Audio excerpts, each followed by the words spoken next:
What's up, guys? Welcome back to the channel. Here we are with another reaction. In this, we have how the Dutch designed the safest roads on Earth.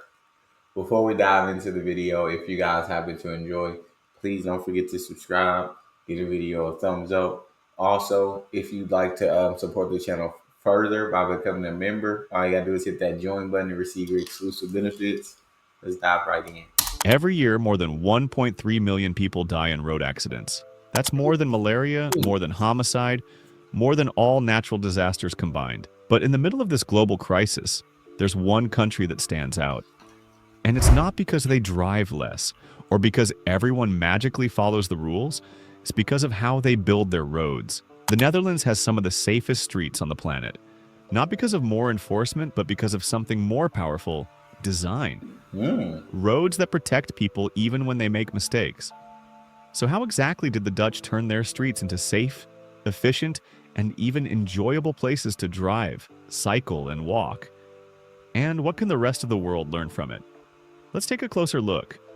When most people think about road safety, they imagine seatbelts, speed limits, traffic cops. But in the Netherlands, safety starts long before anyone gets behind the wheel. It starts with how the road itself is built. This is one of the most I densely like that. populated countries in Europe.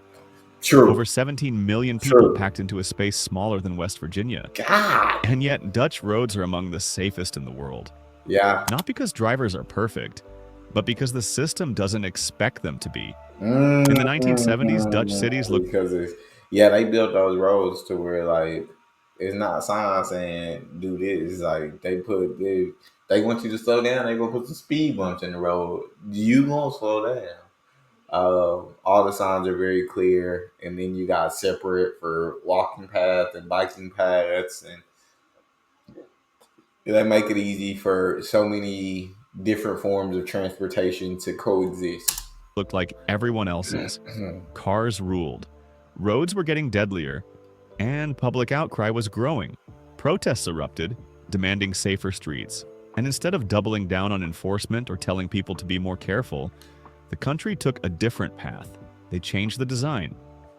To understand how the Netherlands built such safe roads, you have to start with their philosophy. In the early 1990s, Dutch engineers introduced a concept called sustainable safety, and it completely changed how roads were built. The core idea is simple but powerful. People make mistakes. Roads should be designed to make sure those mistakes don't cost lives. It sounds obvious, right? Yeah, But this was not it how most does. countries thought about road design. In many places, safety depends on people making the right choices. Don't speed. Stay in your lane. Look both ways. But the Dutch flipped that thinking. They said, what if we built roads where even when someone messes up, the system protects them? Mm. That's the heart of sustainable safety. A design-first approach that treats crashes as a preventable engineering problem, not a behavioral one. Everything about the way their roads are designed follows this thinking, from the width of the lanes to the placement of signs to the shape of intersections. And it's built on three main principles. First, function determines form. That means roads are designed based on their purpose. If it's a road meant to move large volumes of traffic across the country, it looks and feels like it. If it's meant for local access, like to your house, it's designed to be calm, slow, and hard to misuse. This clarity prevents confusion. When the road communicates its purpose, people behave the way they're expected to, without needing a sign every 20 feet. Second, predictability. When you're on a Dutch road, there's rarely a surprise. Intersections, bike paths, pedestrian crossings, they're consistent, predictable. That predictability makes users feel more comfortable. It reduces hesitation, and it prevents those split-second decisions that lead to crashes. The more predictable a road is, the safer it becomes, even if no one says a word. And third, forgiving design. Here's where the Dutch really pull ahead. They design their roads to forgive mistakes. That means softer curves in residential streets to slow you down, raised crossings that double as speed humps, separate bike lanes so a distracted driver doesn't kill a cyclist. Even the placement of trees, signs, and poles is considered. Dang. So if someone swerves off the road, they Oh don't my immediately hit a days. deadly obstacle. The It's not fact that about they thought about like all these small details and making the roads as safe as humanly possible as they can for drivers, for bikers, for walkers, for bus riders, for everyone, um, is absolutely incredible. And so many details as far as where the trees are placed. So if you was a swerve, bam. And so that's pretty legit. And yeah, you do hear so much great things about the roads in the Netherlands and how safe they are. Eliminating all risk. It's about Oh, controlling risk wee! through Oh design. my days! So when things go wrong, the damage is limited. And here's the result. Since implementing sustainable safety, the Netherlands has cut its traffic deaths by over half. Nowhere is this philosophy more Over visible than in residential neighborhoods. Take the Dutch concept of the Woonerf. In English, it roughly translates to living yard. Mm. It's a kind of shared street where cars, bikes, and pedestrians all use the same space, but the street Okay. doesn't feel like a street. Hmm. There are no curbs, barely any road signs. Brick or cobblestone surfaces replace asphalt. The layout is intentionally irregular, with planters, benches, trees, even playgrounds placed right in the street. It's not chaos, it's a psychological trick. Mm. Because when a street doesn't look like a typical road, drivers slow down. Mm. In most Woonerven, the speed limit is 15 kilometers per hour, Oh or wow! about less than 10 miles per hour. That's slower than a jogger. Yeah, And if a that's child slow. runs out onto the street, the driver has time to stop. Yeah. That's the point. Woonerven don't rely on enforcement. They rely on the environment to control behavior. And it works. Even outside these shared That's a little too. That's a little too slow for me. I ain't gonna lie. I mean, it's a lot safer. Wow, safe. But 10 little miles. That's slow. streets, Dutch neighborhoods use smart techniques to keep people safe. Crosswalks aren't just painted on the road, they're raised, acting as both a visual cue and a physical bump. You slow down without even thinking about it. Intersections are deliberately tight and narrow. That forces drivers to turn at slower speeds, increasing reaction time and reducing the risk of a serious collision. And in many places, roads aren't even straight. They bend gently, which naturally reduces acceleration.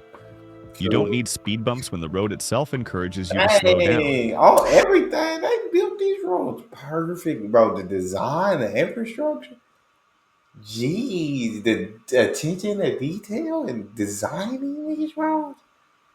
The world need to sit back and pull out your notebooks and start taking notes. How Dutch urban planning, infrastructure, and policies have made cycling a cornerstone of daily life. And then there's something called filtered permeability. Imagine a street that's blocked by a planter or bollard, impassable for vehicles but completely open to cyclists or pedestrians. This discourages drivers from using residential streets as shortcuts, especially during rush hour. It keeps through traffic on the main roads where it belongs. And it makes neighborhoods quieter, safer, and more livable, without banning cars entirely. But the Dutch didn't just build safe roads for drivers and pedestrians. They also built the most bike-friendly infrastructure in the world. And again, it comes down to design. In most countries, bike lanes are just paint on the side of the road. In the Netherlands, bike lanes are physically separated. They're wide, smooth, and protected by curbs, landscaping, or parked cars. They're not squeezed into leftover space, they're part of the core design. This makes a huge difference. That physical separation is critical. It means children, the elderly, and less confident cyclists feel comfortable riding. And that leads to more people biking, which in turn reduces traffic, pollution, and crashes. It's a feedback loop of safety. And at intersections, the safety continues. In many Dutch cities, cyclists have priority over cars. You'll see clearly marked red bike paths crossing intersections, True. often slightly raised to alert drivers. Sometimes there are bike-specific traffic lights, placed at cyclist eye level with shorter wait times to keep bikes moving. Even more important is the Dutch-style protected intersection, a design where cars turn more slowly and have better visibility of cyclists. Here's how it works. The bike lane bends out slightly before the intersection, giving turning cars more space and time to see the cyclist, and vice versa. It's simple, smart, and dramatically reduces conflict points. Even Dutch roundabouts are different. Instead of forcing everyone into the same circular lane, cyclists get their own dedicated ring, often just outside the car That's roundabout. fire. And here's the twist. In most cases, cyclists have the right of way. Cars entering or exiting the roundabout must yield. It may sound risky, but these roundabouts are it. designed for slow vehicle speeds, tight turning radii, and maximum visibility. I get In the Dutch that. model, the bike isn't just allowed, it's prioritized. The result? I respect A that. cycling network that's used by teens, office workers, and retirees alike. Everybody getting their exercise. Because when people feel safe, they ride. Agreed. And when more people ride, everyone's safer, even the ones behind the wheel. One of the most telling parts of Dutch road design is how it serves people who aren't even driving. School zones are a perfect example. These areas are physically designed to slow cars down. Pavement is often colored differently. Crossings are raised. Roads may be narrowed or curved to reduce speed. In some cases, streets near schools are closed to traffic during pickup and drop-off hours. Crosswalks are clearly marked, set back from intersections, and often raised. They're designed to make drivers slow down and give people time to cross safely. Yeah. And older adults aren't forgotten. Signals often give extra crossing time. Paths are flat, well lit, and free of visual clutter. There are benches along walking routes. Transit stops are integrated with sidewalks and bike paths, so users don't have to cross dangerous areas just to reach a bus. These small decisions add up. They make it possible for someone with limited mobility to move around independently and safely. It's like they And- definitely took so much factors into account when constructing these roads. They definitely took so much different circumstances into account and just paid attention to every little detail. And my dad, the more he explains it, it just, to me, it's like the more genius I think the Dutch are for constructing the roads like this. The results speak for themselves. The Netherlands has one of the lowest road death rates in the world, around 3 deaths per 100,000 people each year. Jeez. In the US, it's roughly 4 times that. In India, it's 5 times. And in many countries, it's even worse. But here's the part people miss. This isn't just about sidewalks or signal timers, it's about dignity. When a parent doesn't have to sprint across traffic with a stroller, when a senior doesn't feel like they're gambling with their life to cross the road, that's dignity by design. Yeah. And the Netherlands achieves it not by spending billions on tech or enforcement, but by thinking ahead and caring enough to act. Behind all of this is a system that works from the top down and the bottom up, because safe roads don't happen without a plan. And in the Netherlands, that plan starts at the national level. They use a national standard called the Crow Design Manual for Bicycle Traffic, a detailed playbook for how roads, bike lanes, intersections, signage, and even sidewalk widths should be designed. This means a street in Groningen will follow the same logic and safety principles as one in Eindhoven. And that consistency is critical, because when people know what to expect, they behave more predictably. And predictable behavior means fewer accidents. It also means that engineers, planners, and local officials are all working from the same blueprint. There's less room for error and more room for innovation within a safe framework. But here's the other side. Even with strong national rules, the Dutch system trusts local cities and towns to adapt. Municipalities are given funding and flexibility to improve infrastructure in ways that match their local needs, as long as they stay within the safety-first guidelines. And before any big change happens, like a new bike street or a redesigned intersection, it's tested first. You'll often see pilot zones, temporary materials, or pop-up installations used to see how people respond. If something works, it stays. If not, it's refined. That kind of real-world feedback pretty loop leads cool. to smarter, safer outcomes. What's even more impressive is the attention to maintenance. Yeah. In many places, road safety declines not because of bad design, but because of neglect. Signs fade, paint disappears, potholes go unpatched. But in the Netherlands, there's a culture of upkeep. Bike lanes are repainted before the lines vanish. Damaged signs are fixed quickly. Snow is cleared from bike paths before car lanes. It's not just about building safe infrastructure, it's about keeping it safe. Even among European nations, which generally have better road safety records, the Dutch are consistently near the top. And here's the part that really surprises people. They have more cyclists per capita than almost any country. You'd think that would make their roads more dangerous, but the opposite is true. Cyclist fatalities are among the lowest in the world, because when you build bike lanes that are wide, protected, and prioritized, you don't just make cycling possible, you make it safe. And here's what it all adds up to: a roadmap the rest of the world can follow. Because the Dutch didn't do this with superhuman drivers or sky-high budgets, they did it by treating road design like the life-saving tool it is. That's the real lesson here. If your streets are dangerous, if your kids can't bike to school, if seniors fear crossing the road, it's not the people. It's the design, and you can fix it. But here's the real question. Can cities in the US, India, Brazil, or South Africa take these same ideas, why not, and actually make them work? The answer is yes. Not all at once, but yes. Because the Dutch model isn't just a collection of expensive infrastructure. It's a set of principles that can be adapted to almost anywhere. Cities around the world are already trying this. Bogota rolled out over 400 kilometers of bike lanes, inspired in part by Dutch cycling networks. New York City applied Dutch-style protected turn designs to several intersections in Queens, especially along Queens Boulevard, a road once nicknamed the Boulevard of Death after dozens of fatal crashes. After the redesign, pedestrian injuries dropped by over 60%. Paris is rapidly converting streets into shared zones and car-free corridors, leaning heavily on lessons from the Netherlands. Change doesn't have to be massive to start. It just has to be intentional. Facts. The mindset shift I feel like, yeah, shout out Paris. I feel like this is something the US, I feel like, will never jump on like this wave. It's just designed literally for cars. It feels like without a thought of bikers, cyclists, public transport, any of that in mind.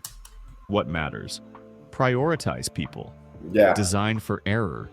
Plan for the vulnerable. Because when you do that, safety becomes the default, not the exception. I love that. And here's the part we can't ignore. Safer streets don't just prevent death, they change how people live. When your streets are quiet, walkable, and bike-friendly, people spend more time outside. Neighbors talk, kids play, seniors stay independent longer. Parents feel confident letting their children travel alone. The noise drops, the stress fades, the community comes alive. And all of that, every benefit, starts with a curb, a crossing, a corner, thoughtfully designed. So yes, this is a video about road engineering, about intersections and roundabouts and national planning.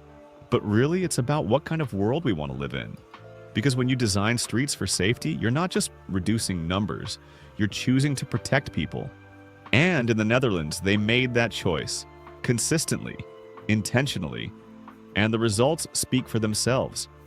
If this kind of design was adopted more widely, millions of lives could be changed, and tens of thousands could be saved every single year. So if you learned something today, do us a favor. Hit that subscribe button and share this video with someone who still thinks road safety is about telling drivers to be more careful. Because now you know better. Thanks for watching, and we'll see you in the next one. Definitely a great video that I thoroughly enjoyed, and I hope that more people start to take notes from the Netherlands and construct their streets like this, because they're so much safer. That's all we've got. If you guys enjoyed, please don't forget to subscribe, give the video a thumbs up, check out the next. I'll see y'all next time.